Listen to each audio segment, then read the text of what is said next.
ठीक इस समय मतलब अभी किसी डेस्क के नीचे या मॉनिटर के पीछे रखे उस शांत से काले बॉक्स के अंदर ना एक पूरी अदृश्य दुनिया बसी हुई है। हाँ, एक ऐसा शहर जो कह सकते हैं कि प्रकाश की गति से दौड़ रहा है। बिल्कुल, जहां सिलिकॉन की एक छोटी सी चिप हर एक सेकंड में अरबों फैसले ले रही है। तो आज के इस विस्तृत विश्लेषण में हम कंप्यूटर हार्डवेयर के उन नोट्स और आर्टिकल्स को खंगाल रहे हैं जो हमें इस सिस्टम यूनिट के अंदर ले जाते हैं। और हमारा मिशन भी यही है कि हम उस ब्लैक बॉक्स के अंदर झांकें और समझें कि कैसे कुछ छोटे छोटे तार और ट्रांजिस्टर मिलके ये सारा जादू करते हैं। सही कहा। हम अक्सर कंप्यूटर हार्डवेयर को सिर्फ कीबोर्ड या वो जो चमकती हुई स्क्रीन है ना, बस वहां तक सीमित मान लेते हैं। जबकि असली महासंग्राम तो उस बॉक्स के भीतर चल रहा है। जिसे हम मदरबोर्ड कहते हैं ना, वो एक तरह से कंप्यूटर का नर्वस सिस्टम है। हाँ, जिस पर रैम और हार्ड डिस्क या आजकल की वो जो बेहद तेज SSD होती है वो सब लगी होती हैं। बिल्कुल, और इन सबको पिघलने से बचाने वाले कूलिंग फैन भी। लेकिन इन सब के बीच जो असली दिमाग बैठा है ना, वो है CPU यानी सेंट्रल प्रोसेसिंग यूनिट। CPU मतलब जब हम इसे दिमाग कहते हैं तो ऐसा लगता है जैसे कोई जादुई चीज हो जो खुद सोचती हो। हाँ, एकदम वही।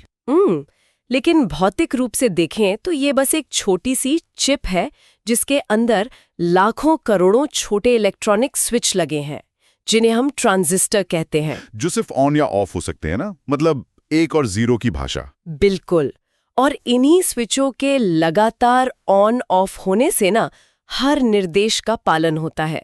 लेकिन ये काम कैसे करता है, ये बड़ा दिलचस्प है। ये कोई जादू नहीं है, बल्कि एक साइकिल है जिसे फेच, डिकोड और एग्जीक्यूट कहते हैं। अच्छा, इसे ना हम एक रेस्टोरेंट के मास्टर शेफ वाले उदाहरण से समझ सकते हैं। Master chef? वो कैसे? मतलब सोचिए, शेफ पहले वेटर से ऑर्डर लेता है, जो हो गया फेच। फिर रेसिपी समझता है कि क्या बनाना है, वो हुआ डिकोड। और आखिर में डिश तैयार करना हो गया एग्जीक्यूट। एकदम सही। ये एनालॉजी काफी अच्छी है, पर इसमें एक छोटा सा पेंच है। ये जो CPU वाला शेफ है ना, ये बहुत तेज तो है, पर मान लीजिए कि उसकी आंखों पर पट्टी बंधी है। आंखों पर पट्टी मतलब वो देख नहीं सकता? हाँ, उसे नहीं पता कि पूरी डिश क्या है। उसे सिर्फ अगले 1 माइक्रोसेकंड का काम पता होता है। फेच में वो कच्चा डेटा लाता है, डिकोड में उसकी कंट्रोल यूनिट तय करती है कि इसके साथ क्या करना है, और फिर अरिथमेटिक लॉजिक यूनिट या ALU उस गणित वाले काम को पूरा कर देता है। बिल्कुल, और ये सब इतना तेज होता है कि हमें लगता है काम बस एक झटके में हो गया। लेकिन यार, अगर ये शेफ इतना ही तेज है तो एक बहुत बड़ी समस्या खड़ी हो जाती है। कैसी समस्या? मतलब अगर इस शेफ को हर बार एक चुटकी नमक लाने के लिए रेस्तोरां के बाहर गोदाम तक भागकर जाना पड़े। ओहो, तब तो उसकी सारी रफ्तार धरी की धरी रह जाएगी। हाँ, बिल्कुल। यही तो कंप्यूटर डिजाइन की सबसे बड़ी चुनौती है, जिसे बॉटलनेक कहा जाता है। वो गोदाम असल में हमारी रैम है। अच्छा, तो अगर CPU को हर निर्देश के लिए रैम तक जाना पड़े तो बहुत समय बर्बाद होगा। हाँ, क्योंकि इलेक्ट्रॉन्स को तारों पर यात्रा करनी पड़ती है ना। अगर CPU 3 गीगाहर्ट्ज पर चल रहा है तो डेटा को रैम से CPU तक पहुंचने में जो समय लगता है वो CPU के लिए सदियों के बराबर है। बाप रे, सदियों के बराबर? मतलब प्रकाश की गति भी धीमी पड़ जाती है। एकदम। इसीलिए हमें शेफ के पास ही सामान रखना पड़ता है। यहीं से मेमोरी हायरार्की या मेमोरी पदानुक्रम की शुरुआत होती है। सबसे तेज मेमोरी होती है रजिस्टर्स। रजिस्टर्स? ये क्या होते हैं? ये समझ लीजिए शेफ की अपनी जेबें हैं, जो सीधे ALU और कंट्रोल यूनिट के अंदर ही होती हैं। जैसे एक होता है प्रोग्राम काउंटर या PC, जो ये याद रखता है कि शेफ रेसिपी की कौन सी लाइन पढ़ रहा था। बिल्कुल सही पकड़ा, वो एक बुकमार्क की तरह काम करता है। फिर होता है MAR यानी मेमोरी एड्रेस रजिस्टर, जो उस जगह का पता होल्ड करता है जहां से डेटा लाना है। और जो डेटा आता है वो MDR में रहता है ना? हाँ, मेमोरी डेटा रजिस्टर में।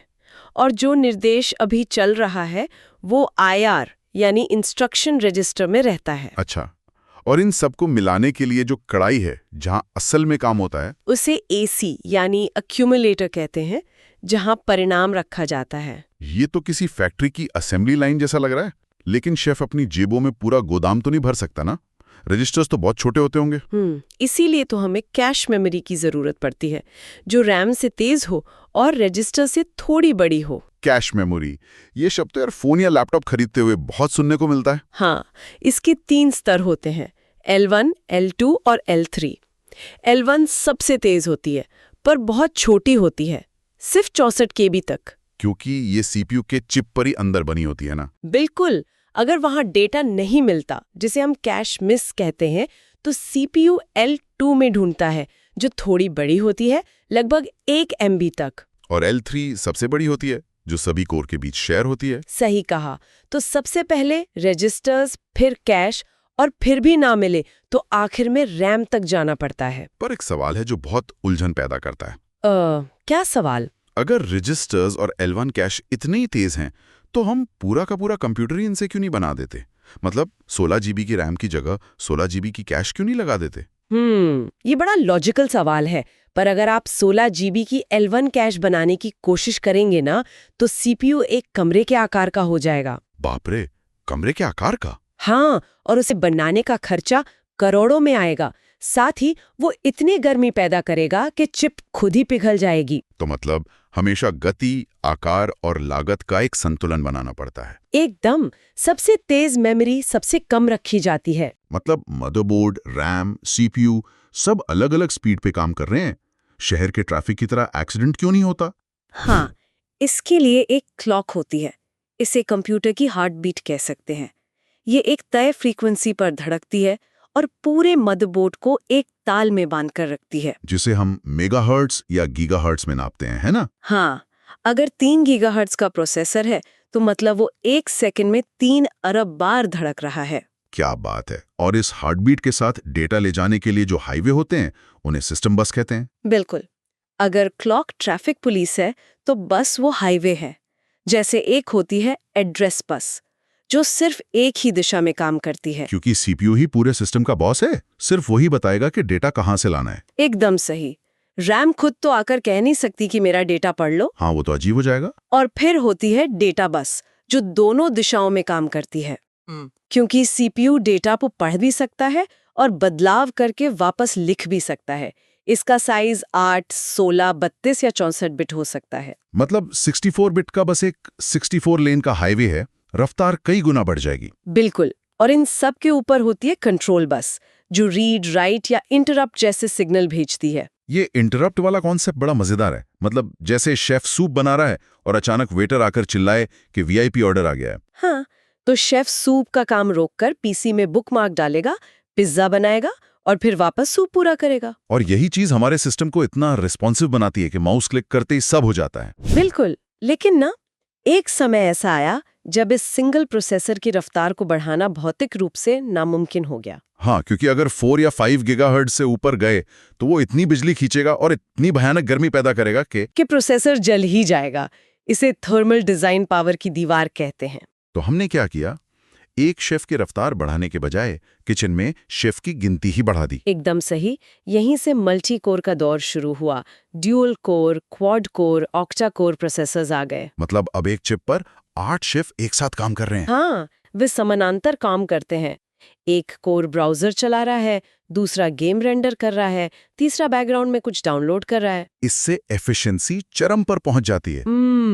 और मल्टीटास्किंग एकदम मक्खन की तरह होती है। तो आज के इस विस्तृत विश्लेषण में हमने देखा कि बाहर से साधारण दिखने वाले इस कैबिनेट के अंदर कितना भारी महासंग्राम चल रहा है। हाँ, फैच, डिकोड, एग्जीक्यूट का चक्र, बेहद तेज रजिस्टर्स, धड़कती हुई क्लॉक और डेटा वाले चौड़े हाईवे, सब मिलकर उस स्क्रीन को जिंदा करते हैं। लेकिन जाते जाते ना मेरे मन में एक अजीब सा विचार आ रहा है, जो थोड़ा डराने वाला भी है। डराने वाला? वो क्या? मतलब आज हम एक छोटी सी चिप पर अरबों ट्रांजिस्टर फिट कर रहे हैं। मूर्स लॉ के हिसाब से ट्रांजिस्टर सिकुड़ते जा रहे हैं, पर इसकी भी तो कोई सीमा होगी। बिल्कुल। हम उस सीमा के बहुत करीब हैं जहां ट्रांजिस्टर कुछ नैनोमीटर के रह गए हैं।